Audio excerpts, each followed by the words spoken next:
Hello, everyone. All right, let's get ready to get started here. So let's see, do we have a quorum? Let's see. The only person missing is Dr. Henry Clark. All right, so we do have a quorum then. All right, so let's call the meeting to order. We have some changes in the agenda. There's some issues come up in regard to the fire department and coverage. And so we're going to move that up to the top of the agenda because we were able to get someone from the county fire department here and to make some presentation, a quick presentation, as well as to get questions answered about what is actually going on.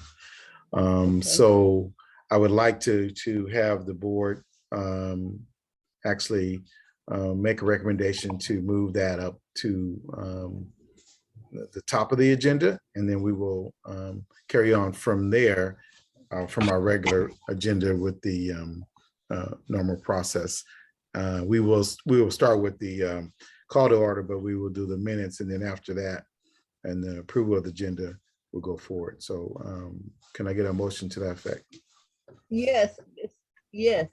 Chairman Gilmore, this is Annie, and I would like to make a motion for us to move the item for the presentations for the County Fire Department to be moved to the top of the agenda. Okay, is there a second? I do, Alicia, second. Okay, there's a first and a second. All in favor, I know you by saying aye.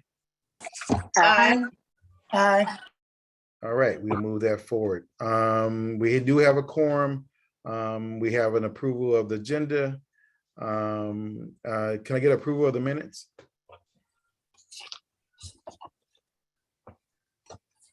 A motion to approve the minutes from last January. Yeah, January minutes. Is there a second?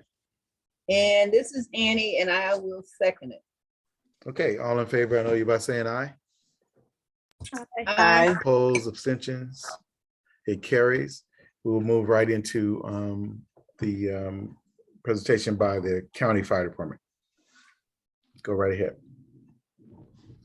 Good evening, Chair Gilmore and members and members of the public. Good evening. My name is Louis Brochard. I'm the fire chief for Contra Costa County Fire, and was asked to come on and give you some background with some changes that we made with regards to our response protocols for the area of North Richmond. So with me tonight is Dr. Peter Benson, our medical director, and I'm going to ask Dr. Benson to give you just an overview of the difference between what we call ALS versus BLS, advanced life support versus basic life support, which is kind of a fundamental reason as to why some of these changes were made. So I'll try and be as quick and brief, but yet as informative as possible. Some of this might be somewhat technical, so feel free to ask questions or save them to the end, I suppose, and we can circle back. Just for some background, as you all likely know, in April of 2021, we opened the new Fire Station 70 in San Pablo. After many, many years and quite a bit of work with the city, we were able to get that station open. So that has an effect on this conversation because what it did was move our fire crews closer to North Richmond. In addition, in August of 2021, we were able to upgrade our 2-person EMS squad to a 4-person ladder truck company at Station 70. So there's a 3-person engine company and a 4-person ladder company at Station 70. When we put the truck into service, one of the things that we noticed after we moved the station, after having a few months of experience under our belt, was that some of the areas in the north part of San Pablo, we had an increase in response times, and that's probably fairly obvious to most of you because we moved the fire station farther south in the city. We have a contract and an agreement with the city of San Pablo to provide advanced life support paramedic service within the city of San Pablo. So in order to maintain compliance with that contract and that agreement, we needed to change our computer-aided dispatch system to allow us to be able to get up there as an ALS provider due to the 25 to 40 second increase in response time based on the station location change. So what we ended up doing within our computer-aided dispatch program was adding a minute to the calculation of who's closest. Whenever you call 911 for a medical aid, the computer starts looking for who's closest to you. And it looks for engine 1 or engine 2, whoever's closest. And in this case, with engine 1 being basic life support and engine 2 being advanced life support, we've told the computer to add a minute in its calculation to the basic life support resource. And if we can get there within a minute faster than the basic life support unit, then it will recommend the paramedics to respond. So essentially, that's what we've done, not just within the San Pablo area, but throughout our entire fire district. We have some similar issues out in Antioch, where the East Contra Costa Fire District does not provide advanced life support. And there's an area on Lone Tree that's a corridor that we've changed the response time parameters. So really what this means is, as it looks for engine 1 or engine 2, who's closest, it adds a minute to engine 1's response time. So if it's going to take engine 1 5 minutes and their basic life support, it's going to take them 5 minutes to get to your house, but it will take us no more than 6 minutes. It's going to recommend that the advanced life support unit at 6 minutes gets recommended because of the difference in medical care that's available through advanced life support versus basic life support. Now, this wasn't ever pointed at North Richmond. It's not that we had an issue there we were trying to solve. It was just an unintended consequence of changing the computer-aided dispatch system. What we have ended up seeing is that with our ambulance average response time in North Richmond of 9 minutes and 6 seconds, what it's doing is it's getting an advanced life support resource to a few more calls a little bit quicker than would normally happen without this change. So it's not directed at something that we were trying to correct specific to North Richmond, but there is that change that has occurred.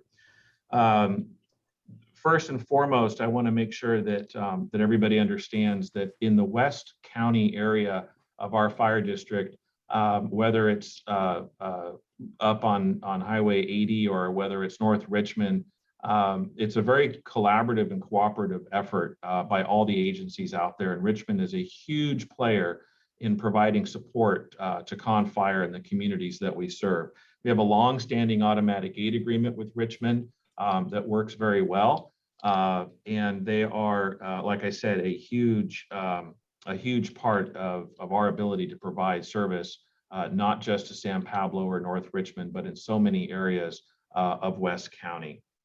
So in essence, what this boils down to is a slight change in the computer deciding which unit to send to a specific location based on the travel distance plus 1 minute in its determination of what type of resource to send. So a little bit of background with regards to what the difference is between advanced life support and basic life support. I'll ask Dr. Benson to kind of weigh in and give us hopefully as brief and informative a background on ALS versus BLS, so you get some context there. Doctor? Good evening, everyone. Thank you for having me. It's an honor to be here and chat with you. So briefly, for those of you who don't have a sort of a background in EMS or maybe don't watch all the same shows that we like to watch on TV sometimes, BLS skills are typically CPR, and they are use of an automatic defibrillator. As of not very long ago, the BLS crews have been authorized to use epinephrine for allergic reactions, naloxone for overdoses. They also can do some of the things that paramedics can do, including bag valve mask, suctioning of the airway if needed. But unfortunately, they are limited to the medications that they can provide. So they have a very limited scope of practice from a medication perspective, as contrasted with ALS. And that's just simply the amount of training that you have to go through to become a BLS and get certified versus the amount of training that you can do as a paramedic. And obviously there's a lot of EMTs who go on to become paramedics as well. So that's a common thing for EMTs to then advance their training further and become paramedics. So so that's kind of the basic difference between the two. Paramedics can provide a whole host of medications. They can put someone on a ventilator, or manually just bag them after they put in what's called an endotracheal tube. I'm sure many of you have seen that on television, where someone is stopped breathing or is in cardiac arrest, and they put a plastic tube down, and then they'll start blowing oxygen through what they call a bag valve mask. In addition, the paramedics can defibrillate, which is what you do when the heart goes into fibrillation, which is a common cause of cardiac arrest. And the heart is just kind of quivering. And then basically you shock it and it sort of resynchronizes the heart. And again, that can be done by EMTs with an automatic defibrillator. But when it comes to other rhythms that can occur, and typically after cardiac arrest, you'll start to get a lot of other rhythms. The paramedics have other tools in their armamentarium to address that as well. And then the naloxone, which is for opiate overdoses, which we unfortunately see a lot of that throughout the entire county. The EMTs are able to provide nasal naloxone for that. The paramedics can give it intramuscular, meaning shooting it into the muscle, or they can spray it up the nose, or intravenous as well, and it can work faster. That's just a basic kind of overview of the different skills. I don't want to get too much in depth of the other sort of the other procedures that they can provide, unless you want to talk more about it in terms of things like cardiac pacing and things like that. I'll leave it to you, Chief, and everybody. No, I appreciate that, Dr. Benson. Thank you. And I do want to just clarify one point. This change was made for single unit responses to emergency medical calls only. So your typical in-home medical or a vehicle accident that does not require any rescue, meaning there's no entrapment and no extrication is needed. So you're fairly straightforward calls. No changes were made for the combined unit responses for fires or accidents with rescue. These are just changes for simple EMS calls only. And again, this change was made throughout the district, not just within the Station 70 response area. So, Mr. Chair, happy to answer any questions that anybody may have, or at least do our best to try to answer them. Sure, I know there's plenty of questions, but just one clarification in regard to when you talk about the process being throughout the county. So that is the collaboration between the city of Richmond and Contra Costa County, as well as any other, I guess, city within the county's jurisdiction, that you take the precedent of advanced care, I guess is an easier word. So for the Contra Costa County Fire District, this 1 minute delay, if you will, has been instituted throughout. So in the West, the one basic life support provider that's one of our partners is Richmond. Out in the East, it's the East Contra Costa Fire District. And so it's in both areas for the fire district. Okay, thank you. All right, let's open up for questions. Feel free.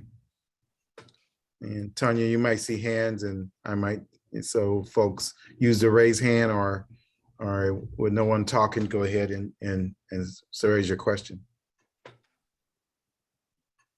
Go ahead, Dulce. I was looking to see if there was anyone who had questions. Okay, so I'm still trying to wrap my head around this. First of all, thank you for your work in our fire district. So we have Station 70, which is the one in San Pablo. We also have Station 62. Both of them will serve North Richmond, or only Station 70 serves North Richmond? That's one question. And then as I try to wrap my head around the information, Chief, that you were giving, you lost me a little bit, which is fine. So engine 1 will not have a 1-minute delay. Engine 2 will. And can you again say what those implications are for the community? Sure, I was using engine 1 and engine 2 as a generic example, but I'll try and be a little bit more specific. First off, Station 62 and Station 70 are the closest fire stations to serve North Richmond. The reality is you are served by a plethora of fire stations from both the fire district and the city of Richmond, but those are your two primary stations that service North Richmond, all things being equal, everybody's at home in quarters and not on another incident. And our premise of using technology is to find the closest available resource for your emergency. In this case, we are trying to find the closest available resource. However, what we're doing is starting the timer at 1 minute for Station 62 and at 0 for Station 70 because of the ALS versus BLS.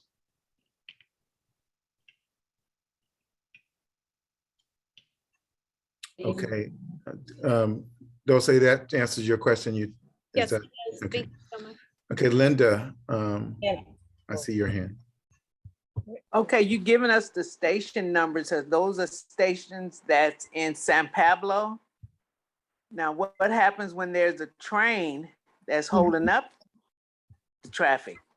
Who's going to serve us then in North Richmond? That's a great question. First of all, remember, you are serviced by both Station 62 and Station 70. Those are your two primary stations that are serving North Richmond. Are they in San Pablo? Are you talking about city? Station 62 is within the city limits of Richmond, but very, very close to North Richmond. And Station 70 is in San Pablo. So in the case where there's a train, obviously the dispatch center does not know that there's a train. The captain, the officer on the responding apparatus, if they are stopped by a train, will make the decision. If it's a short Amtrak train, as an example, it's likely not going to cause a significant delay. But if it's a freight train that's fairly long, then the standard protocol would be for them to call the communications center and let them know that they're delayed by a train and to start the next closest available unit, which could be engine 62 or it could be somebody else. Okay, because if I'm dying, I want whatever station that's close to me to come out, regardless if it's across the tracks, down the street. I would prefer anyone to come out and save me. Understood. And so we do our best to identify the closest available resource. And in this case, we've just made a differentiation between the advanced life support paramedics and the basic life support. But rest assured, if an officer, a captain in one of our apparatus is stopped for some reason, whether it's a train or whether it's some other reason, they will call to get you the next closest available resource to respond and assist you. Okay, other questions? Yes, I have a question. I'm sorry, I was looking for my. Go ahead, Annie. Okay, I'm sorry. Okay, this is to the chief. Thank you for being here to do this presentation. And I have a couple of questions, but the first one was sort of was hit on and answered when our MAC member asked about the service area. But my thing is, we have the county of North Richmond and we have the city part of North Richmond. Now, I know that you were saying that, you know, that San Pablo seems to be the closest for having the support, the advanced life support system to do whatever they have to do in order to meet the needs of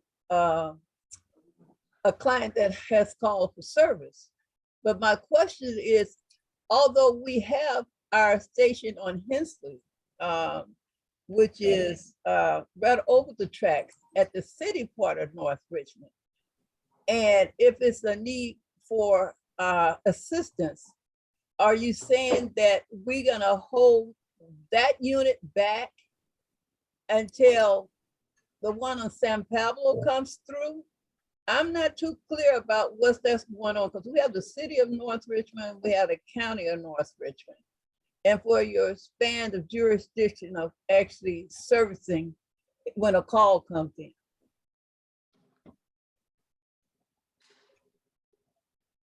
So Annie, I'm not sure that I clearly understand the question, but with regards to North Richmond, if there is a call within the city, then that goes through the city's public safety answering point, their dispatch center, and they would dispatch the closest available resource, which could be us or it could be the City of Richmond Fire Department.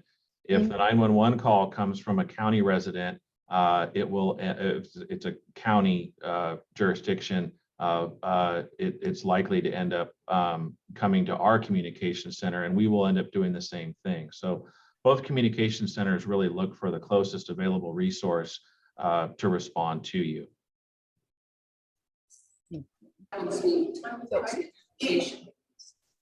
Okay, I saw in the chat that there was a, Tanya, you said there was someone that I don't see their hand. Actually, there's two, Jamie and Janine. Okay, please go Okay, ahead. thank you. Okay.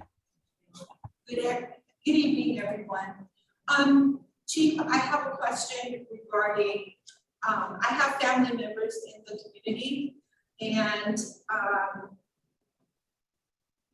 they have fallen, you know, they have, you know, had stroke.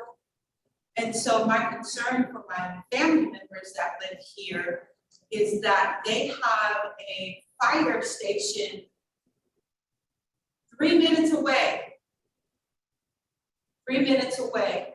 So I just want you to clarify why, if the fire station that is here in North Richmond, if they're not being dispatched, but the dispatch is going to the one that's over in San Pablo, and then it gets caught by a train, and my brother is having a stroke, and the fire department that is 3-4 blocks away can't come service him. I'm just not understanding. He has fallen 2 or 3 times. You know, I'm just concerned about our elderly senior citizens here that have, you know, could be going into a cardiac arrest. And we actually have a fire department that's right here and they could service them. Can you please explain to me if they get stuck at like the railroad track and then they say, oh, we're not gonna make it. So now we have another dispatch, the fire department that's already here. And if they are 5 or 6 minutes late from the call, they get penalized. I mean, I don't understand. So could you please elaborate for me? I'm concerned about the residents of North Richmond. Certainly. So if you're in an area that's, let's say, 3 minutes from station 62, that's likely more than 4 minutes from station 70. So station 62 will get recommended because they're closer. So in that case, something that is very close to 62 will get dispatched for station 62 to respond to that. The tiebreaker is really if there's, you know, a 5-minute versus a 6-minute response time, then the tiebreaker goes to advanced life support. But if you're talking about something that is that close, I would think that almost all the time, Station 62 would likely get dispatched because of how close it is to that particular call. Okay, Janie, I think you had a question. Okay, Mr. Contra Fire Chief, from listening to your conversation here, it sounds like you, I'm not clear on whether or not you know the boundaries out here, or if you've been out in this area and you know where San Pablo Fire Department is located, and you know where the Station 62, which is the Richmond Fire Station, is located.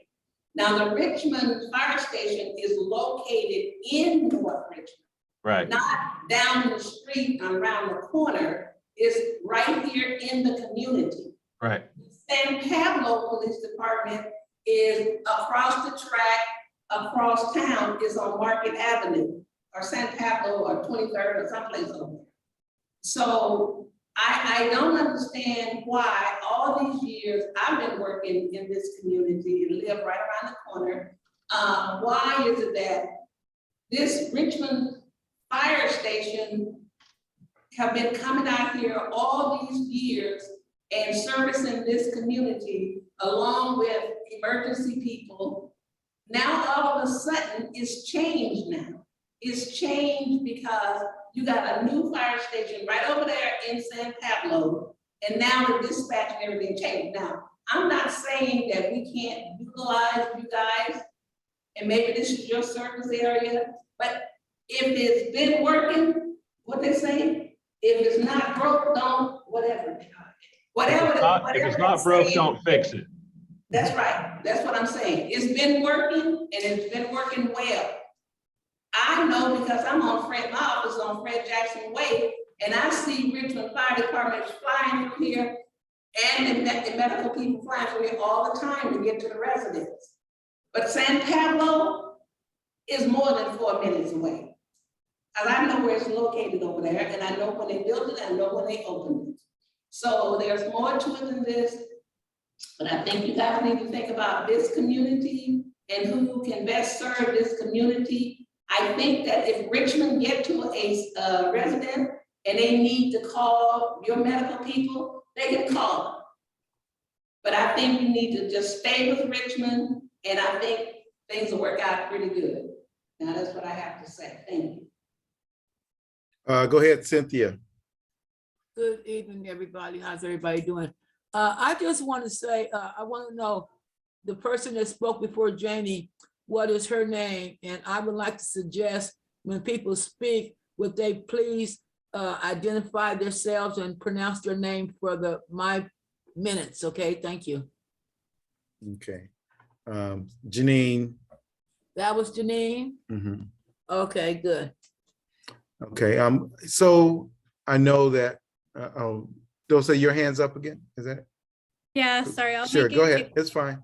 I'm wondering, Chief Lewis, what we as the community can do to provide support for the station E62, as it seems like the prioritized station is 70.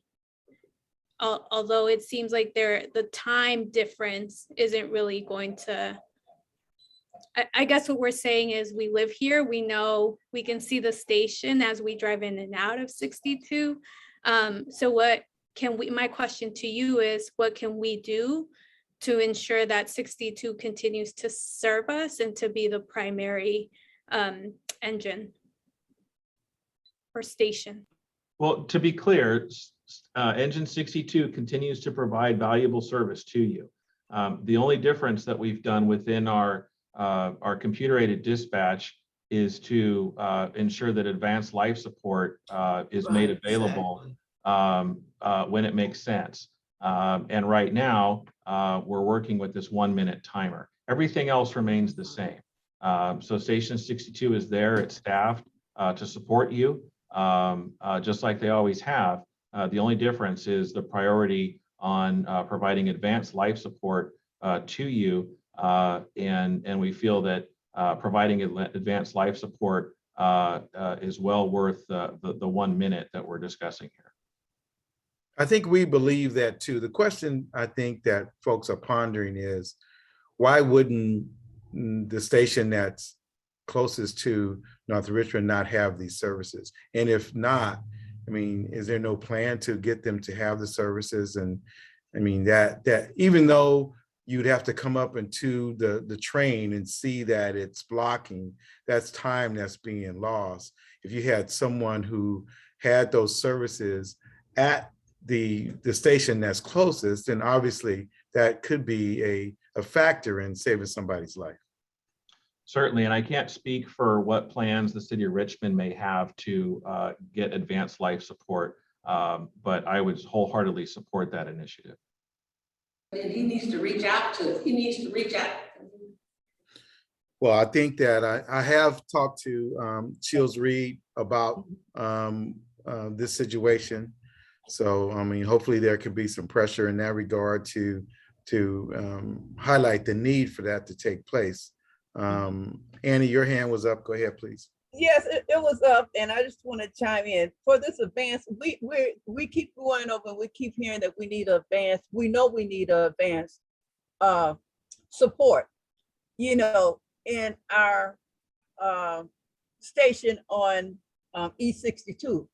So the problem is when, well, not the problem, but the concern is when this new facility was being built, and they actually gave them all the supports that was needed in order to be a high functional station.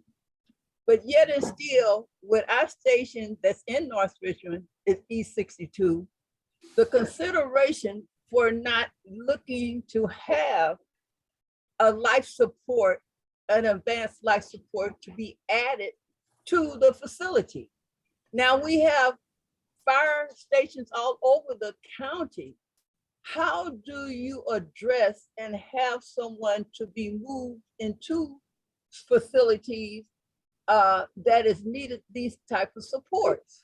Now, I'll let him respond to that, but I think I think what I just heard was that they don't have any jurisdiction over the city of Richmond, and so it's not within their authority to put someone with those capacities in the city of Richmond. Service us. So who do we go to see and to address for support to have this skilled individual to be added to the facility?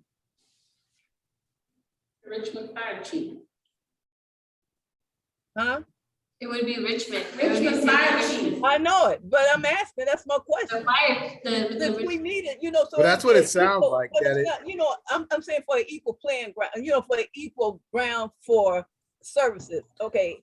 So here's that- the bottom line. Looks like we need this type of service in North Absolutely. Richmond, and we have it being provided. But we Right. want, if we want to have that to be in the station that's closest to us, Absolutely. we need to bring in you know, Someone. the Shields Reed folks into the mix, and we need to press that issue. Right. It doesn't seem like the county has any authority or has any pull in getting that happening from that district point of view. Obviously, John Joy is over the whole county, so obviously they can have some points in it, but this has just come to our attention. And so I do like the fact that we do have some support that can help save folks' lives. I think that's important. Now, what we do going forward, I think that's something that the you know, the council and the community should think about. What is the best effort to do to make the one that's closest to us basically a whole fire department. Yeah. And I do want to do a time check because it's 5:36. And we do have a full agenda. Yes, we do have full. Thank you for reminding me. You know, so thank you for, I'm sorry, Janie, you know, we'll have to circle back on this. But we understand what the Okay, Annie. parameters are. And Annie, we know what the parameters are. I'm thankful for advising us on what the scope looks like. And so we'll work with the community and the board to figure out our next steps. And so perhaps we can have this on the agenda for the next MAC meeting going forward. Yeah, and we do have well, I don't know if anyone from the county wants to say, the fire chief or anyone wants to say. Last statements. Could I just answer some questions? There were some medical questions that were really good ones in the chat, and I feel bad for the person who's asking them patiently. Please. If you don't mind, it shouldn't be too long, but please. So some of the questions were regarding basic care for CPR, advanced ALS not needed until minute 6 to 8 during a cardiac arrest. And let me just read all of them so I get the whole context. And when is ALS needed over BLS? So that's a very good question. And the answer is that many times ALS care does not need to be provided in the first 5 minutes or so. But that's for critically injured people or et cetera. But there are cases where very early ALS can be life-altering and life-saving, and it's a fairly significant number. I did put together a couple of things that I call really time critical, and that means getting an ALS resource as quickly as possible to the scene. And these are things that both in my experience in the emergency department, as well as working in the field and just observing how quickly these people can decompensate. External cardiac pacing, which is an ALS skill only, typically these folks will deteriorate very, very quickly. So external cardiac pacing is you put the pads on the chest, and if you can do that quickly enough in this process, you can actually get what's called capture, and then the heart will continue to follow that pacemaker. It has to be done quite quickly, because if it deteriorates, it's sort of like two magnets that are together, and then when you pull them away too far, all of a sudden you can't get them back together. So that's one of the ones that's a real critical ALS thing. And that, again, you know, that should be there in less than 5 minutes if you can do it. Really, the sooner the better. Another one, there's a recent study for cardiac arrest. We have a current policy for cardiac arrest in the county per the LEMSA, but some of the new stuff that's come out shows that very early intravenous epinephrine, which is an ALS skill, makes a big difference on the outcome of these cardiac arrests. So by getting intravenous epinephrine into a patient very early, who's not in ventricular fibrillation, it did lead to a significantly improved survival. Another one to keep in mind is intravenous calcium. Some parts of the county have a lot of dialysis patients, and I review a lot of these cases where cardiac arrest ensues, sometimes related to hyperkalemia, which is high potassium, which causes the heart to get very irritable or just sort of stop altogether. By giving it very soon, this calcium can absolutely reverse the high levels of potassium and can restore heart function, and you can get what's called a return of spontaneous circulation, where their heart comes back online. One other one is intravenous epinephrine for severe anaphylaxis. That one's not as common as these other ones I've talked about, but that can be life-saving when you have what's called severe anaphylaxis, where your blood pressure all kind of drops, the person passes out. And really at that point, if you're just giving an intramuscular shot, which is a BLS skill, at that point, there's just not enough blood flow for that to get into them. So in that subset of allergic reactions, it can be quite traumatic. And then the last one is the needle thoracostomy.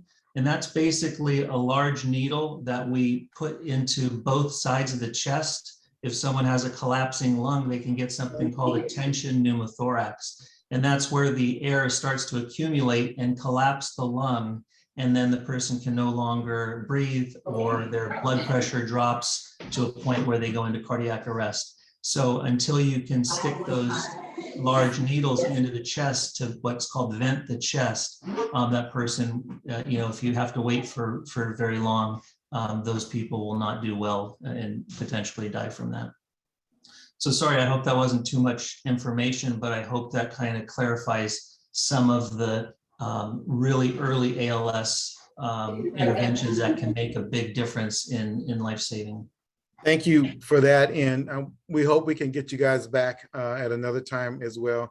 We're going to have to move the process, but thank you for the presentation. Thank you. Okay, we're going to move on to the Sheriff Department. We'll come back to the open forum, but we'll go to the Sheriff Department right now.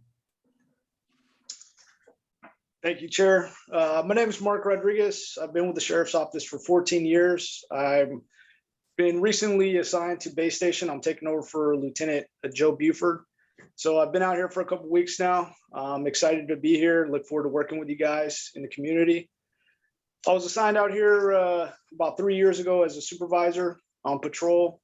So I'm excited to return. Obviously things change with time, but I'm getting underway as far as our calls for service go. For the month of January, we had 272 calls for service. 20 of those resulted in reports. And then our 3-month trend for select crimes has gone down significantly. In November, we were at 13.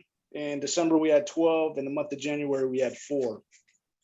Some of the issues that we're seeing currently just on the west end of the county, and I think countywide as well, is catalytic converter thefts and also stolen vehicles seem to be on the rise.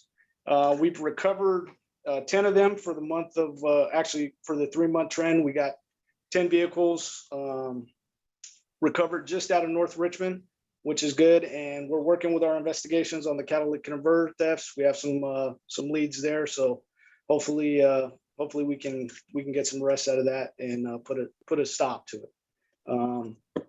Outside of that, the outreach with the homeless population, kind of twofolds. One is to try and do the enforcement where we're seeing the trespassing and the littering and illegal dumping that's taking place.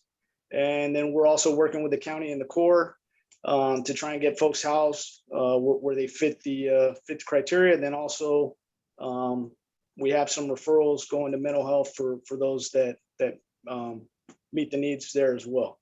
So that's what I got. I'm happy to be here. I'm open to any questions. All right, questions. Janie, or is that from last time? No, that's this time. So Lieutenant Rodriguez, would you please contact Janie Holland? And my phone number is 510-760-3241. We need to get together and talk about the mitigation deputy that's out here. So please give me a call so we can set up a meeting. I'm located at 1452 Fred Jackson Way. Thank you. Lieutenant Rodriguez, do you have your contact information you can give out, or in the chat or something? Yeah, I can post it in the chat for you guys. That'll probably be easiest. Thank you. And Janie, I got your information and I'll be in contact. Thank you. Is that you, Cynthia, with a question? Yes, go ahead. You're on mute. May I ask, where did Lieutenant Buford go to? Lieutenant Buford, where did he transfer to? Lieutenant Buford is still on the west end of the county with us. He took over the services with AC Transit as their chief. Okay, thank you. Yep. Okay, any other questions for Lieutenant Rodriguez? Thank you. We look forward to your reports on a regular basis. Thank you so much. Thank you. All right, is there anybody from Richmond Police Department? Yes, good evening, Lieutenant Matt Stonebreaker. I'm here today to give you guys the report. I know we haven't had a lieutenant or an officer come to any of the meetings over, I don't know how many months it's been. Unfortunately, we haven't had very many lieutenants. But fortunately, we just made 3 new promotions. One is on the call today, who will be taking these meetings over. And he's assigned to the Central District as the Central District Commander, and that's Lieutenant Ernest Lucas. So he's on the call today. But I will give the report out. So over the last month in January, we had several calls for service. I think it's about a total of 15. One was, let me turn my light on because I lost light out here. One with the assault with a deadly weapon, and this is all in that general area next to Shields Reed, right in that general area. An assault on a person. We did have a homicide out here. We had our first homicide, and it ended up being here in North Richmond. And just like Lieutenant Rodriguez was talking about, the catalytic converter thefts definitely continue to be on the rise. They're making a ton of money on stealing these catalytic converters. So unfortunately, there is somebody in that area that does buy them. So it's quite lucrative, and it's quick and easy money. So that's why that's happening, and it is in your area. So I know that our property unit is working on those crimes now, and hopefully they can stop that from happening, or at least make some arrests here soon. So they are working on it. We have had some vandalisms in the area. 3 different stolen vehicles. And just kind of a sneak peek into February, this morning, we did have an arrest over there in the dead end of Castro, where someone was loading trash into a stolen vehicle, and there was an arrest made there. So we're working on that area. I know it's definitely a hot spot because the Castro encampment is there. Has definitely been an issue for quite some time, and it continues to be. I know they're working on relocating it. Don't know where that is right now, but I know we're definitely on about either a week or every 2 weeks. We're on a call figuring out what we're going to be doing with that area. And it's not the police department; it's really within the city. So they're continuing to work on it. Definitely don't have a location for that place right now, but at some point for North Richmond, I know they would be happy to hear that place would be relocated. We did just do our team changeover, so you may start seeing new officers in the North Richmond area. So Monday was our first day. Actually, Sunday was our first day of our changeover. So new officers may be in the area, and so we'll get them on these meetings as well, or at least checking in with you guys to introduce themselves.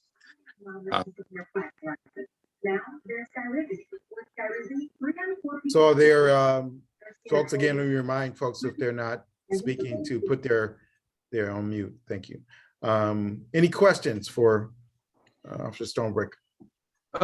This is Lieutenant Ernest Lucas. First of all, I'd just like to say thank you for having me. I was recently promoted and assigned to the Central District as the Central District Commander.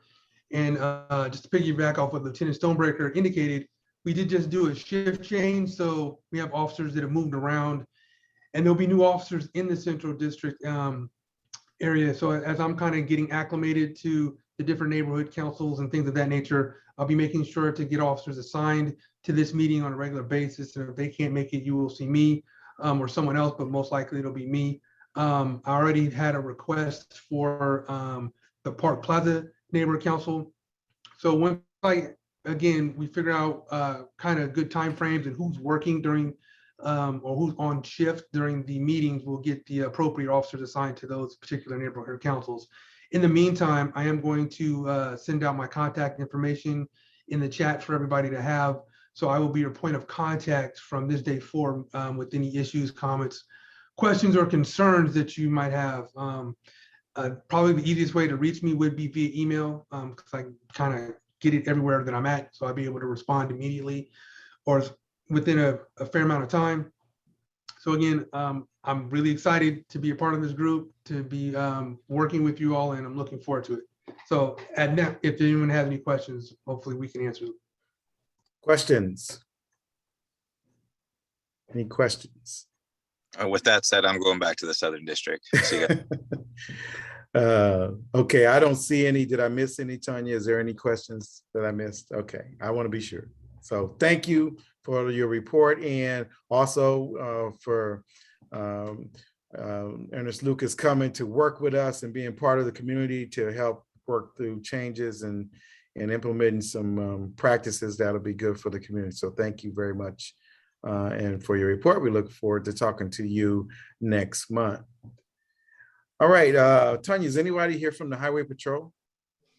No one from the Highway Patrol. They do have staff shortage. They're currently hiring new officers, and so we will ask and check in with them to see how the progress is going. But as of now, we're not sure when they will find a replacement to work in North Richmond.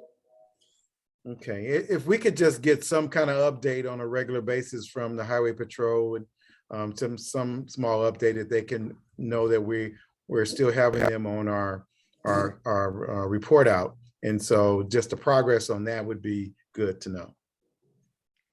Got it. Okay. Eleanor, I see you. Go ahead. Yeah, I just wanted to say, I think Dr. Clark had his hand up. I'm not sure. I saw him waving when the officers were speaking. I don't know if they're gone or what. Please, Dr. Clark, go ahead. I did not see his hand. He just has to unmute. Okay, if you can unmute Dr. Clark.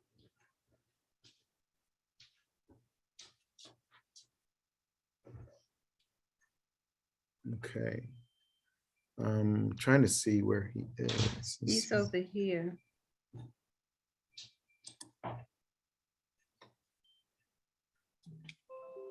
Dr. Clark, can you unmute yourself and go ahead and if you have a question or comment?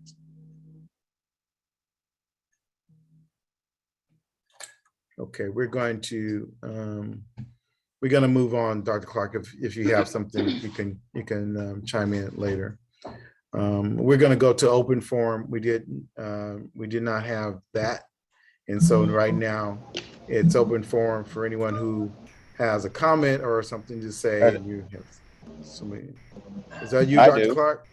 Oh, you do. Okay, go ahead. Yes. So, good evening, Chair Gilmore, board members. My name is Cordell Henler, and I'm a Richmond resident. So, I have some invitations for everyone. So, you are cordially invited to attend a performance of As You Like It this Friday and Saturday evening at the Maskers Playhouse in Point Richmond. Tickets are only $30 a person. Just show proof of vaccination is required. That's one. And then number two is tonight's is a special city council meeting. It's related to the budget Measure U. So hopefully after the MAC meeting, you will watch the city council meeting, or you can call in to voice your concerns regarding this matter. And yes, and then finally, you are also invited to attend the Richmond Rotary Club weekly meeting on Zoom this coming Friday evening. Friday afternoon. Sorry, correct that. Friday afternoon at 12:30, and we're going to have a presenter talking to us about ending veteran homelessness in Contra Costa County. So I'll send an email. I'll send the info to Tanya so she can to put it in the minutes. So with that, I will turn it back to you so you can have the next person to speak. Okay, Eleanor, go ahead. Hey, I wanted to speak on, I don't know who sat at the table for the Los Deltas homes that's going to be renovated, and members in the North Richmond community will be able to maybe access some of those homes. What I wanted to say is, I didn't know Dr. Clark would be on tonight, but he's on here tonight. But I wanted to stand and speak for him for the museum that he wants to bring to North Richmond. And he asks that, if possible, the house on the corner of Market and Fred Jackson Way be something designated for that museum. And also I've asked for the home located on Silver and Fred Jackson Way to be designated for a one-stop youth super resource center for the youth. I know we have the resource center inside the complex there. And at the time of the planning for those things, I know that the youth sat at the table and they wanted a youth resource center. And for some reason, the resource center got kind of wiped out the way and there was no more discussion. But then we came up with the resource center that's located in the complex. That's good for seniors and adult residents, but that's not going to work for youth. Have a place to go after school, do homework. There's no way that you're going to be able to have 20 or 30 youth going into a complex where residents live. So I'm just asking that whoever is sitting at the table in North Richmond, bring those items up. Those are resources that would be coming to North Richmond. We can have the history of North Richmond right there on the corner of Fred Jackson Way and Market Street within the museum. And for the homeless, there would be designated area in that resource center where they would have temporary housing. That's why I'm calling it the super one-stop youth resource center. And that's really pretty much all I needed to say. And the 4th of July event that I've done for the last 10 years will, if nothing happened with the pandemic, it will take place again this year, the 4th of July on Chesley and Fred Jackson Way. Thank you. Okay, any other, oh, I see Anthony Woodard's hand, go ahead. Good evening. My name is Anthony Woodards. Today I'm speaking as a concerned citizen or concerned resident of North Richmond. I'm also a fire captain at Engine 62, which was discussed earlier. And I'm also the president of Local 188. So I have a major concern, and with this 1-minute penalty, I think it needs to be taken away. I don't think it's fair to the North Richmond residents at all. Everywhere in North Richmond, Engine 62 for the last 10 to 15 years has been first into each house in North Richmond. That is now changed with this 1-minute penalty. If you drop from a cardiac arrest, you need BLS care, that's CPR. We will get on scene and perform CPR as a BLS engine for the first 6 minutes until that ALS intervention is needed. 3 minutes after we arrive on scene, the paramedics will come behind us. That's an ALS rig. Now, if Engine 70 still wants to respond to fulfill their needs of having an ALS, that's fine, but there should not be a penalty on the closest engine at all. You brought up the train delay. That's real. The train delay just happened. They did not dispatch Engine 62. The Engine 70 had to go down Run Rail, over the Kearney Street Bridge, past 62's firehouse to respond into North Richmond. You mean to tell me that's okay? It's not for me. I'm a North Richmond resident, and it shouldn't be for any of you. That needs to be cleaned up. You also spoke about Engine 62 possibly going ALS.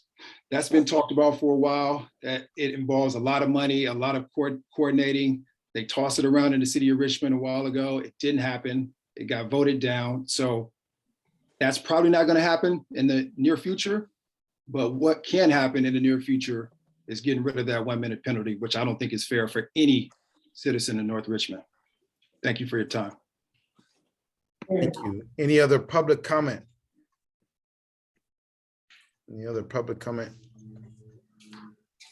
Okay, we will be revisiting this, the issue around the fire response at our next meeting as well. This is fresh on our table, and so we have our first chance to dive into it. So we'll be having ongoing communications about it.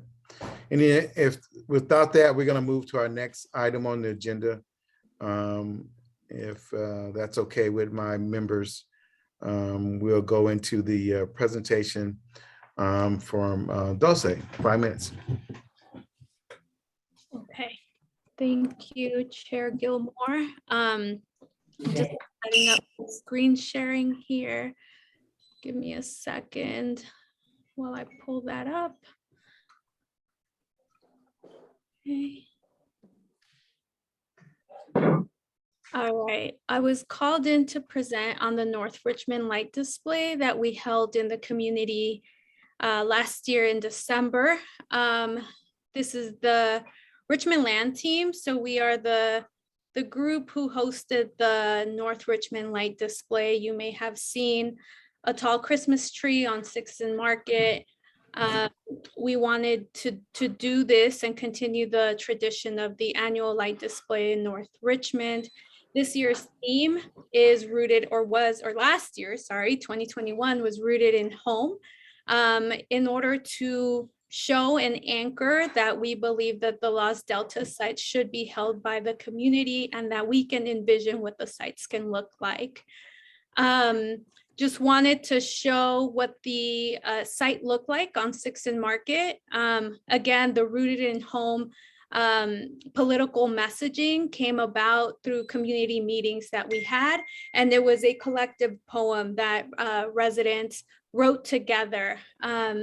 So one site said rooted in home, and on the corner it said raíces en nuestro hogar, which essentially translates to rooted in home. So that was the site on 6th and Market. On Guaramita, right next to the school, there was another art display that said we deserve clean streets and safe homes. And on Guaramita in silver, really close to the senior center, there was another political light display reading, "We choose people over profit, transformation." Again, this was a poem written about 2 years ago, and we wanted to highlight what people had written and start to put it on the empty buildings to demonstrate that we believe community can be rooted in home and that we can transform these sites collectively. In addition to the light display, we also had Santa going out and talking with children, distributing flyers for the event. There were pictures as well. We had Rich City Rides support us with the canvas distribution. There were like too many photos to pick from of the fun community event that took place here in North Richmond. I will say that at the end also, the North Richmond Fire Station 62 joined us to demonstrate the support in the community and for the work that we're doing here. And that was pretty much it. I know we're short on time, so I kept it really close. If you want to learn more about Richmond Land, you can do so at richmondland.org or follow us on Instagram and Facebook. And that was it. That was the light display held in North Richmond back in December. Hopefully we'll do it again this year in 2022. Thank you so much. That was really a good presentation. It's good to see the work that you guys are doing in the community. We're going to move on to the status of the North Richmond 2 library. I'm not sure who's making that presentation.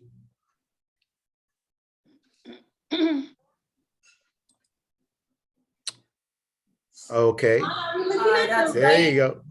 Yeah, Yep. I didn't know there was going to be any mention. Hi, everybody. I'm Jessica, and I'm working with Stephanie Nye and Andy Sanchez on the North Richmond Mobile Tool Library. Some of you may have heard of us, and we are currently, so right now we're in the process of getting our basically the garage built. I'll really quickly just say the North Richmond Mobile Tool Library, it's a trailer and it will be driven into North Richmond, and any resident of North Richmond can check out tools for free. And we have great tools, brand new. So where we are right now is we're in the process of getting a garage built, so that it kind of a shed, garage, whatever, a place where we can pull the trailer in and it can be stored safely. And that's kind of a time consuming thing, but it has to happen. And then we are also, right now we are in discussion with two two places in North Richmond that have nice parking lots where we're hoping to be able to set up the trailer on Saturdays. So one of them is the McLaughlin Church, and the second one is the North Baptist Church. The residents said they would like the trailer to be somewhere on Fred Jackson Way. So we're looking for somewhere where we can easily pull the trailer in and kind of set up for people to come and check out tools. So that's where we're at right now. And if you have any questions, just go ahead and chat me or raise your hand or anything like that. So thank you, everybody. Yeah. Go ahead, Eleanor. Yeah. Did you ever speak with the North Richmond Baptist Church? I know you said that you spoke with McLaughlin Temple and they wanted to charge a fee. So did you speak with the Baptist Church yet? Yeah, so right now we did speak with them and they said they were interested in the idea. And so we have a tentative meeting with the woman that emailed me back. I can't remember her name. So we're going to meet and just talk about it. Okay. Okay, Tanya, can you, let's see, I'm missing my agenda. I got off a little Okay, bit. I'll put on the link. I know that we do need a recommendation for the street name change for McCracklin. So Okay. this is on the item for discussion and or action. And this was, the Gina Burks already gave a presentation and this is like part of the application process. So now that she gave a presentation, now it's the North Richmond MAC has to give the recommendation on whether or not you recommend that a street in North Richmond gets changed to McCracklin. There is no street that has been identified. That's still under Public Works planning process, but right now it's just like whether or not the North Richmond MAC recommend that we continue to move forward with the process. Okay, so it's open for comment and I guess recommendation. Yeah, a vote. Yep.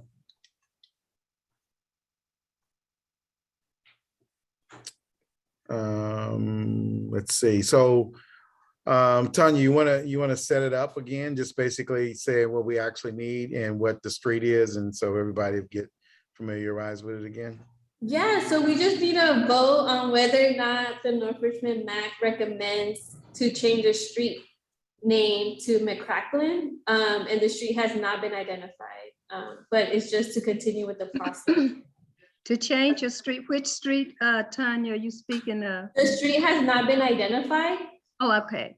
And change it to So is this really to say we agree that there should be a name change and we're going to endeavor to figure out what that, where it would be and where would it Yeah, happen? so right now Public Works needs the recommendation of the North Richmond MAC to continue with the process. Okay. Recommendation or support? How can you continue? It's a recommendation to continue the process basically on locating a street for a recommendation, it sounds like to me. Yes. So all you're doing is locating the street right now? No, we're not locating the street name right now. What we're doing is recommending the effort to find a street to name after Mr. McCracklin. So, I'm sorry, go ahead, Annie. I found the little icons for the hand. Okay, so my thing, I was just wanting to, can you hear me? Or have I frozen? Okay, yes, so I make a motion for us to continue the, what can I say? To continue to explore for the proper street to be enhanced for Jim and McCracken. Okay, there is a motion. Is there a second? I second the motion. All right, it's been motioned and properly second. All in favor, I know you by saying aye. Aye. Opposed? Abstention? Motion passes. Okay, I'm sorry to do this to you, Tanya, but something happened with my computer. I don't have my agenda, so please go to the next item. Yeah, and I did add a link in the chat for the agenda. Okay. And now we're just moving on to program reports, agency reports, and we're starting off with the city of Richmond. All right, I got it now. Thanks. No, hold up. I messed up. We're actually Community Service still in Department. presentations. We're still in presentations, and we had the lovely Dulce give her presentation, and now we're going to the next presentation, which is Chevron. Okay, great. All right. Thank you, everyone, and good evening. I'm supposed to give a presentation on the Richmond Refinery's social investments in North Richmond. And thank you. I think the request came from Dulce, so thank you so much for the opportunity. Before I get into it, I just wanted to take a few moments to introduce myself, only because, you know, with the pandemic, there's some of you I know, some of you I don't know, and I know we're short on time, but I'm gonna do it anyway.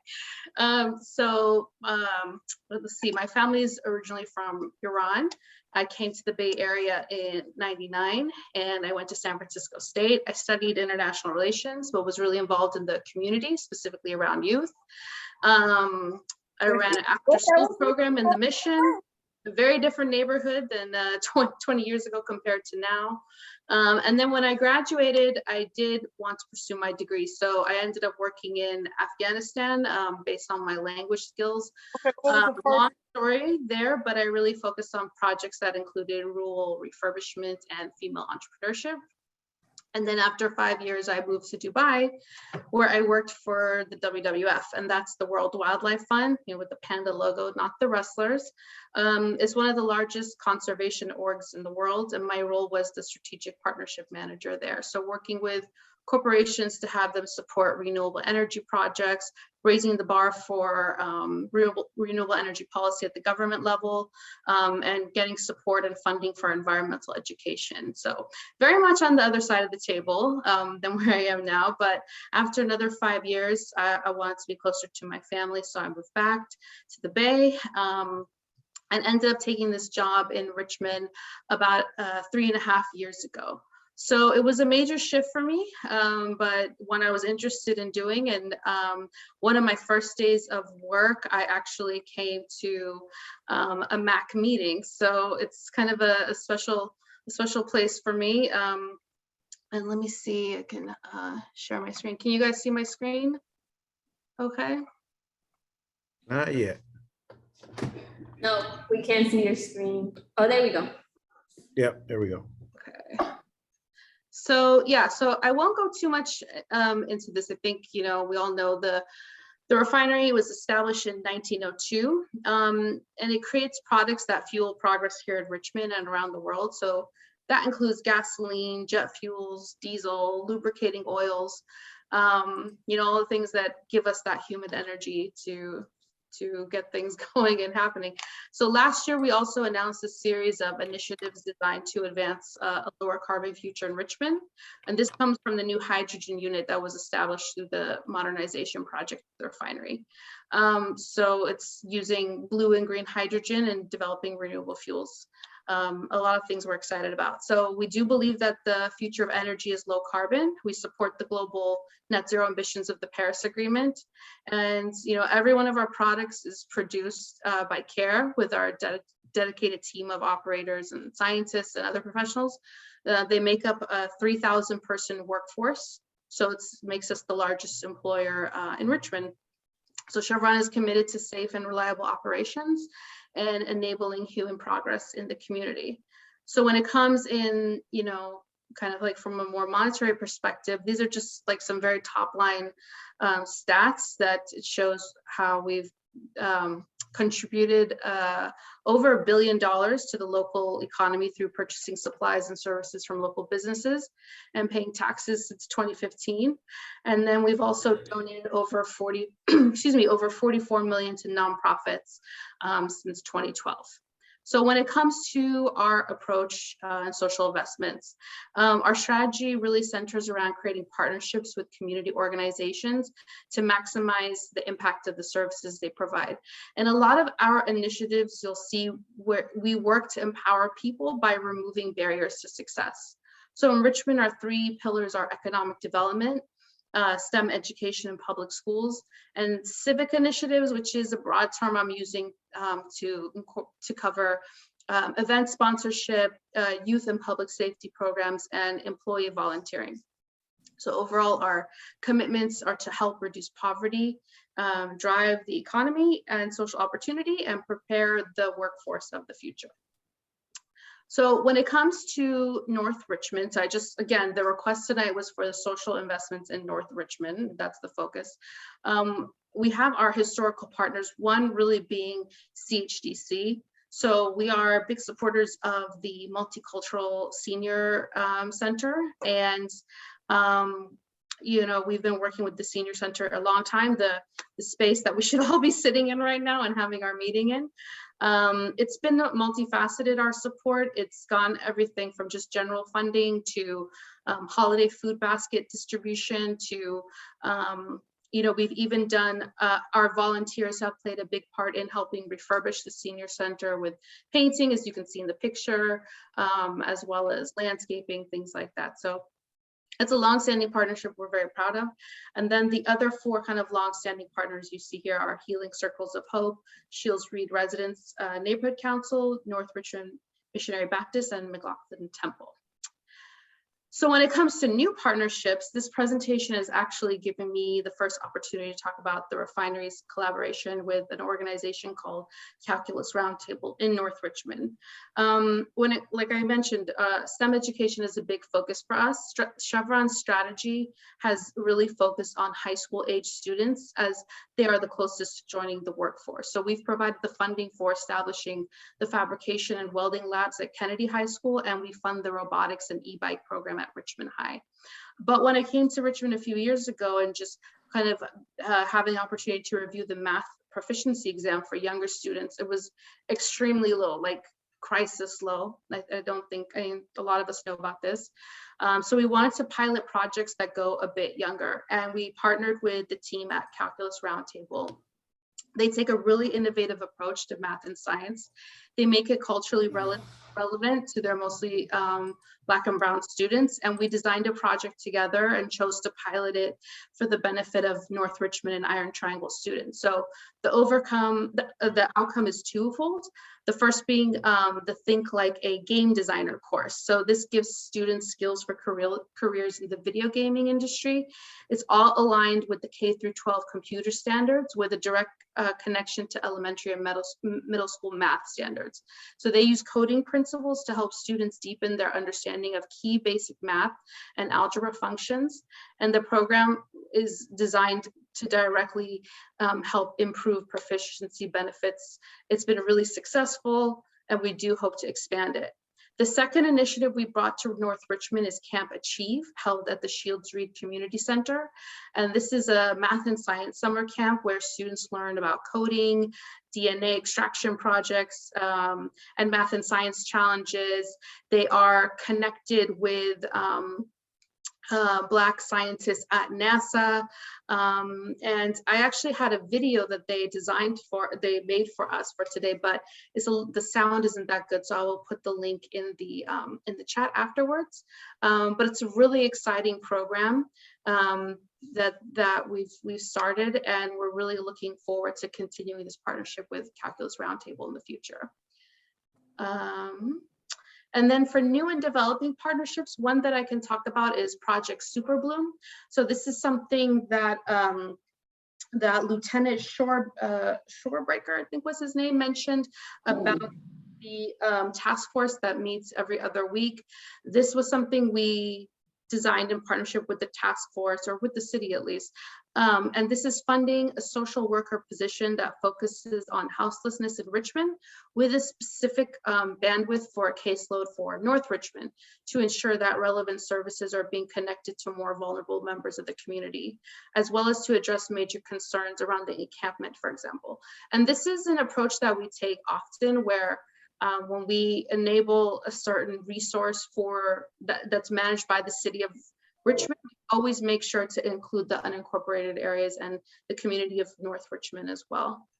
We have some talks with CHDC right now. It's too early to share, but it is tied to our hydrogen and renewal project. So hopefully in a few months we can share that. And we are in conversations with Healing Circles of Hope, and Eleanor was on earlier, her social progress program. Those conversations are looking to see, what is the future of North Richmond? What do we want it to look like? What are the barriers to opportunities that we can partner on? So I'm excited about all that. And then I also have a picture here of the Breath Mobile. So this is a mobile clinic that has been operating, I think mostly originally in partnership with Verde, but it serves other Richmond elementary schools as well. So it's a clinic that focuses on health and respiratory issues. And the reason I have it here as a developing partnership is because there is going to be an additional component for home refurbishments, because the thinking is, and this, studies have shown that a lot of issues, health issues, don't just come from outside, the external environment. They also can be further triggered by what's going on in the home in terms of air filtration, or like, does the oven have a proper fan? Are the windows sealed? Is there a smoker in the house? Things like that. So hopefully this component will pick up this year. And then this is some of the events that we sponsor in the North Richmond community. A few are haven't happened because of COVID, but for example, the John Joya Verde book giveaway, we are always a supporter of, and I believe this Jimmy McCracklin anniversary event with the North and Greater Richmond Blues Foundation did happen earlier last year. And so the last thing I want to go over with you is social investments via the ECIA, which is the Environment and Community Initiatives Agreement that Chevron signed with the City of Richmond a few years back. And I'm sharing this because, again, these were resources we enabled to the City of Richmond, but we have a clause for all of these that it is to be for the benefit of North Richmond and unincorporated areas as well. So the first one is the ECIA grants. These are grants that are focusing on services to community, youth, and sports. And actually the grant application process is open right now, and I will also put that link in at the end of this presentation. But definitely North Richmond organizations like Urban Health and the Verde Elementary Partnership Garden, their urban youth program, and even sponsorship of a program with Rich City Rides have benefited, as well as Shields Read, and Ed Fund recently was awarded funding for a reading project as well. The Richmond Promise is a initiative,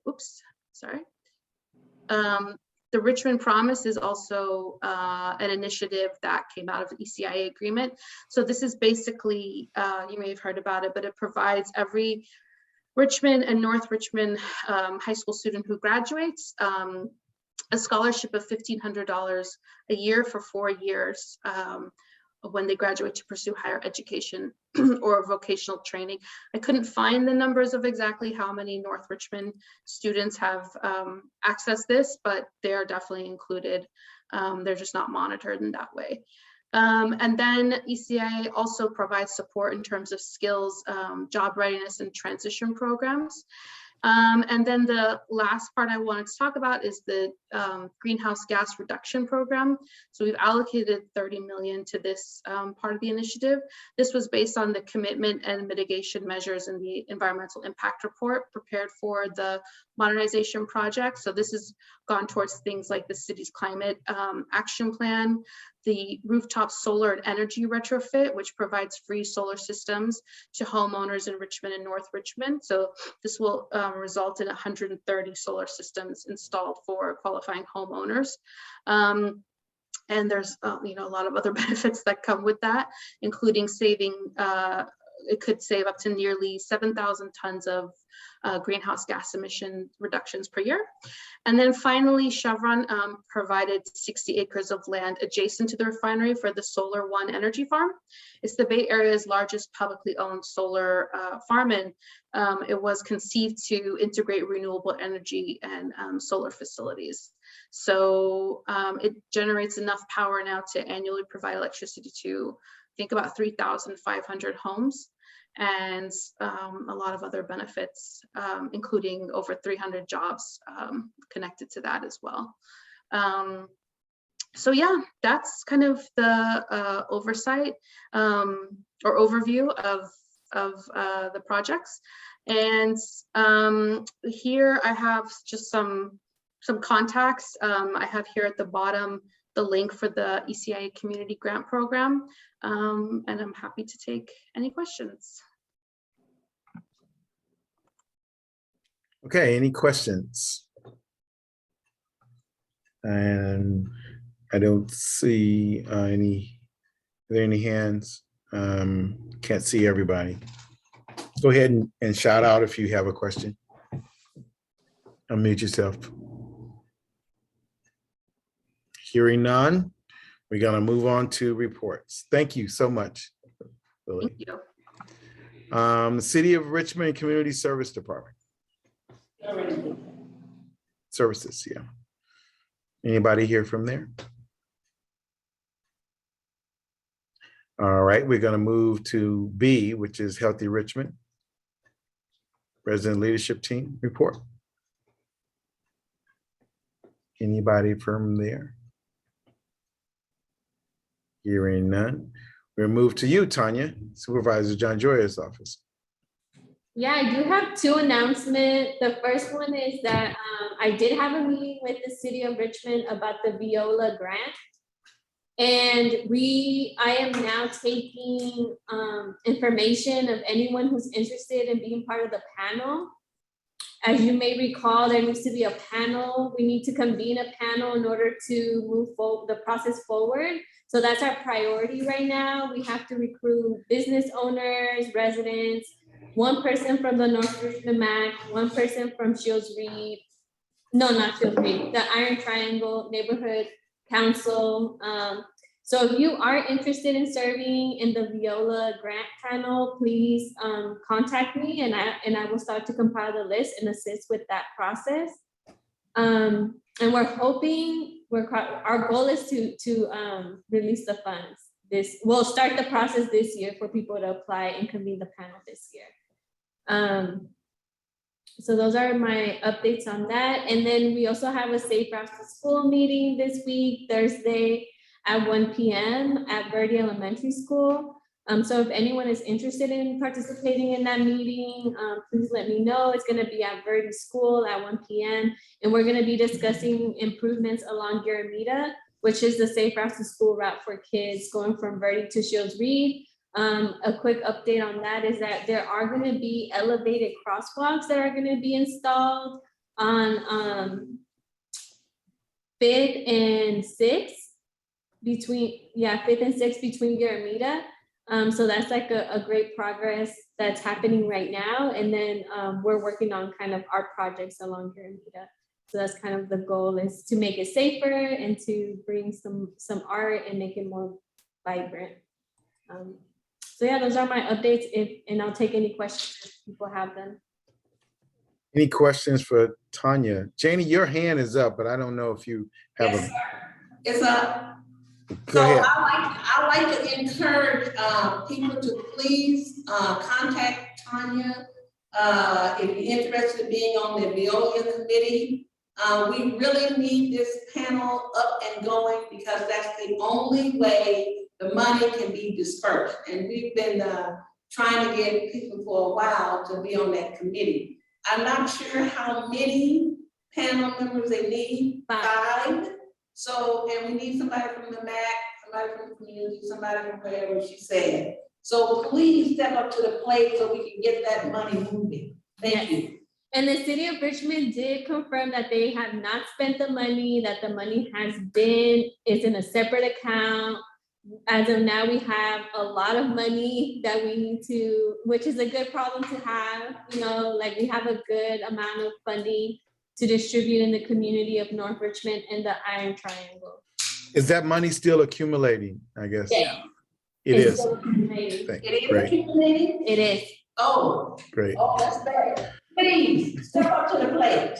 All right, Cynthia, you had a question. Yes, I'm also aware of the fact that the money does accumulate, and I was wondering, did Tanya ask how much money was in the funds? Because I have the amount, like maybe from 2 years ago, November 2020. I have that amount, but how much is in the funds now? That is something that we're gonna discuss at our next meeting with the city of Richmond. We're meeting by every 2 weeks. So we have a standing meeting now to keep the progress going. So I'll be reporting every month on the progress, and I'll have information that they're right now they're pulling information. So I'll share that at the next meeting. Okay, thank Yeah. you. So anybody that's from the MAC who is interested in serving, just really let us know. I think, you know, we should, you know, lean on the, you know, Shields Reed, the MAC, and I guess it's the Iron Triangle too, I'm not sure, but who are all there to get their representation, and then other folks that, I mean, we like to get this really done quick so we can get this money moving. So it's very important to the community. So I encourage folks to look for nominees for that. Okay, so we will move on. Unless there's other questions. Did I miss anybody that had other questions? Don't want to miss anybody. No, I just want to thank Dr. Henry Clark for bringing this up. I know he's in the phone call, and I think he's been such a great advocate for this and making sure that we don't lose track of it. So I just want to do a shout out and thank him for his leadership on this. Yeah, we should call it his fund because he's the one who basically. Yes, Yeah. yes, yes. All right, Oh, this Cynthia coming back. Cynthia. So Yes. as of back in 2018, there was $155,000 in the fund. All right, so we know we got at least that. Okay. Yeah. Okay, so Community Housing Development Corporation, and I will take that. Good news with Legacy Court. Contra Costa County was able to provide some vouchers that will stay in North Richmond and be part of this project. And by that commitment, it should help us get some more resources to make this project become into fruition. We're also working with Chesley to keep some of those project base in North Richmond a little more challenging there because of the complications with the transfer over from the Richmond Housing Authority, but we're still working on it. And the Housing Authority has been really, you know, bending over backwards to try to support those efforts. So within their powers, they're working with us, and we appreciate that.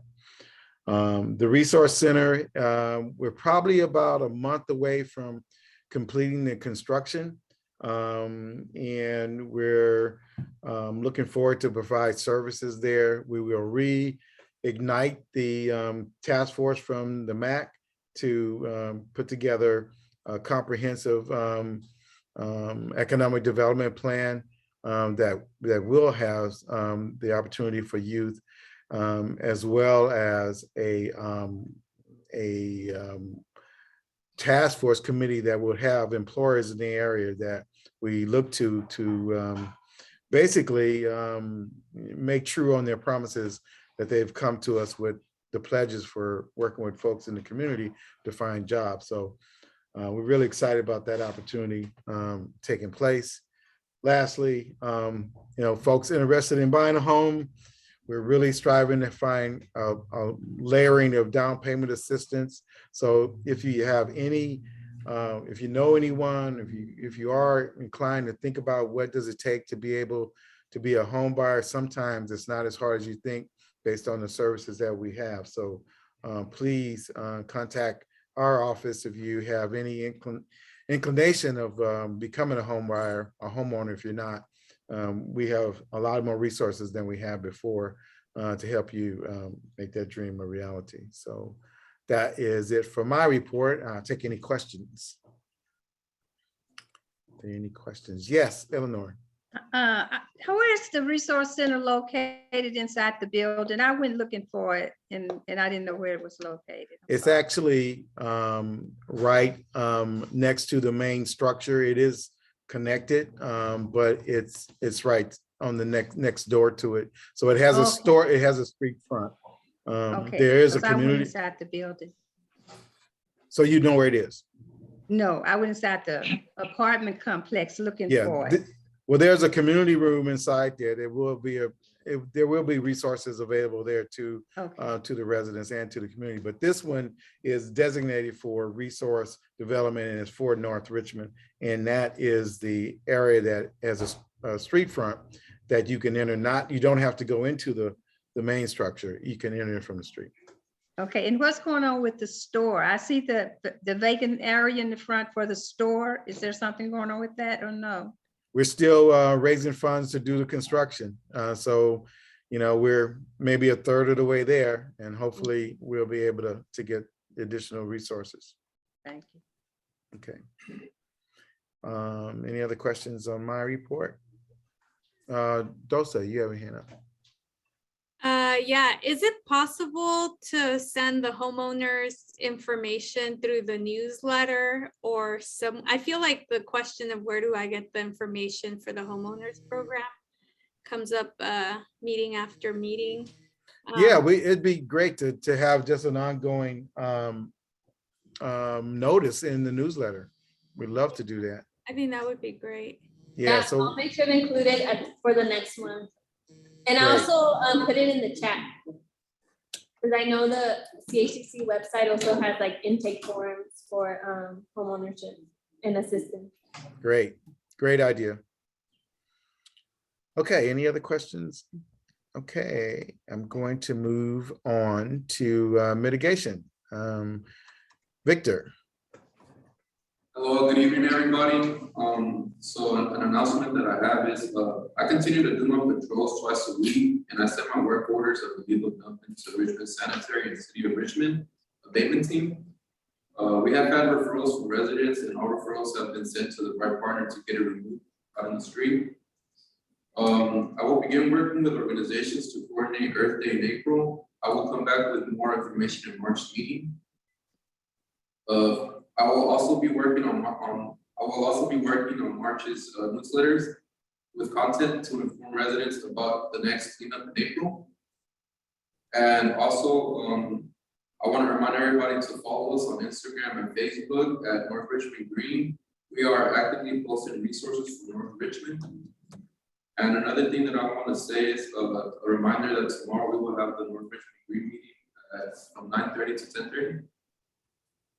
And that's it for today. Okay, any questions for Victor? Okay. Any other information coming from mitigation? If not. Yes, I like to say, Don, that, we have a new business services coordinator who is Janine, who started with us, and she was on the last meeting and we introduced her to the group. Janine is working with Victor, and we are pushing along, working with the grantees. She's doing very well in her job to try to get the mitigation going. It never stopped, but she just continued. So that Victor and Janine have been working together with the concerns out in the community. Also, Janine is also the activities coordinator over here at the Senior Center. She has a calendar out for the month. She's been passing it out, working with the community here. The services that we had going, she's extended those services, and we have good participation. Is still growing, but give it a few months, and we hope this place is going to be booming, booming, booming. If anybody have any money, that's why we needed that Veolia money, so we can extend the hours here at the center. Right now, Janine is working got the center open till about 4 o'clock every day, but that's because I'm paying her from money I have under the mattress. That's it. All right, thank you, Janie. Let's move on to Corporation Richmond. I don't know if that's you, Princess, or Yes, it is. Sorry, I'm trying to get my mute off. My updates are gonna be short. Thank you, everybody. Great meeting for Cooperation Richmond. We just had our last co-op cafe. Had about 25 participants there. We're still hosting those monthly virtual events. So for people who want to get more information, more knowledge, more just hands-on experience with about cooperative models and how those enterprises can benefit our communities and our residents. Yeah, you can hit me up. I'll be follow us on our Facebook. I'll be sending our information to Tanya to get more information on the next month event. Thank you. thank you. Shields Reed is not going to be able to make a presentation. They had some urgent things that Marina was doing, but she does want to be on the agenda. She will be present on the next meeting. At this point, I don't know, Tony is here from the Housing Authority. I don't know if you wanted to give any update on that at all, Tony. Thanks, Don. Not too much to report. There's we keep going in fits and starts. So the next big thing is going to be the issuance of an RFP for the main campus. Get that ball rolling, and then we'll do an RFP for the below market sale of the scattered sites. I believe there's 16 buildings up for sale in that format. And then the remaining units, there's 42 total buildings for 80 units. And so 16 will go to below market, and then the remaining units will be put out for market rate sales. Timeline, I was hoping to get it hitting the streets in 2021. I serve at the interest of my boss. So when he's ready, then we'll as soon as I get the green light, I'm ready to go. So hopefully sometime soon. All right. Thank you, Tony, for the update. So folks, we're at the end, but I do want to, oh, I'm sorry, Cynthia. Don, Richmond Land.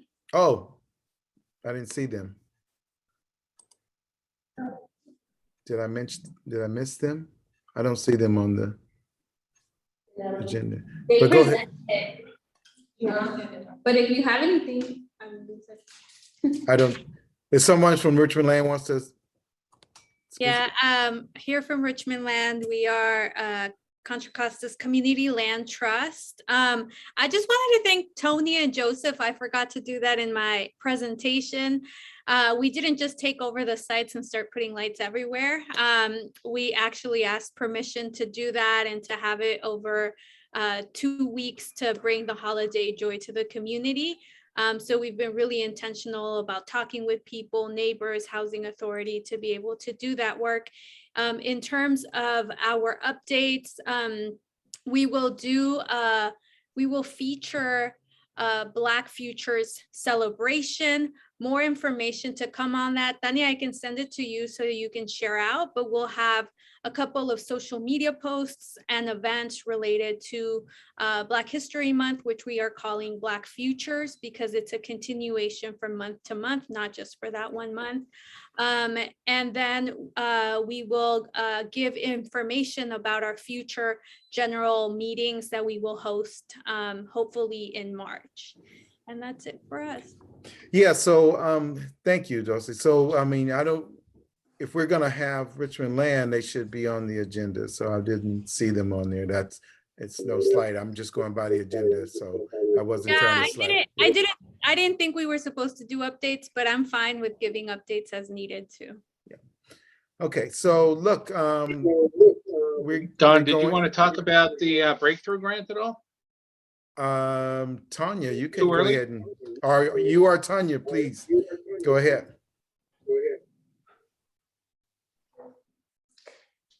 Yeah, I I'll mean, jump in. You know, I'll start it, or Tony, Go I ahead. mean, I think you were part of the whole process from start to finish.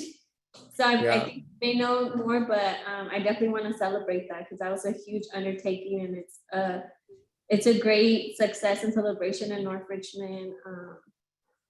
And great props out for the Housing Authority, basically taking the lead. Without their presence in it, we wouldn't have had a foundation to make it happen. So that was very, very special and needed in the community.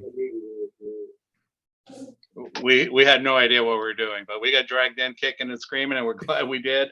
You know, the nice thing about this is we'll be able to bring on a fellow that is going to be doing a lot of research, you know, and trying to lay the groundwork for, you know, all the transformations we've been talking about to happen in North Richmond. So, you know, we all get caught up in our day-to-day, you know, work and, you know, different distractions. This person's only focus will be to do that. So we're really excited to get him on board.